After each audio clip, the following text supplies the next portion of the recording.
So what's up guys, यहाँ बहुत सारे बच्चे बैठे हैं, बहुत खतरनाक बच्चे हैं। इनसे जाके पूछते हैं कौन क्लास में पढ़ते हैं। ठीक है, चले पूछते हैं। आप कौन क्लास में पढ़ते हो बच्चों से? तो मैं आपसे एक सवाल पूछ सकता हूँ? हाँ जी। भारत का प्रधानमंत्री कौन था? सलमान खान। शाबाश। कौन स्कूल में पढ़ते हो? आरीवारी में। आरीवारी में।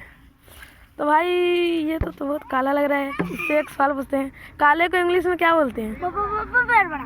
बेर बड़ा। अच्छा, कौन क्लास में पढ़ते हो तुम? अच्छा, तो आपसे एक सवाल पूछने जा रहे हैं। भारत का गृह मंत्री कौन है? दोगला।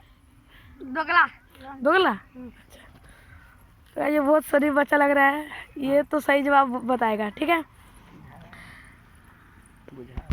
बुझा रहा है, ये बहुत सही जवाब बताएगा। इससे हम एक सवाल पूछते हैं। गाड़ी में कितने चक्के होते हैं? अरे यार 5 होते हैं ना। शाबाश। कौन क्लास में पढ़ते हो, जरा इनको बता दो अच्छे से सबकोटा।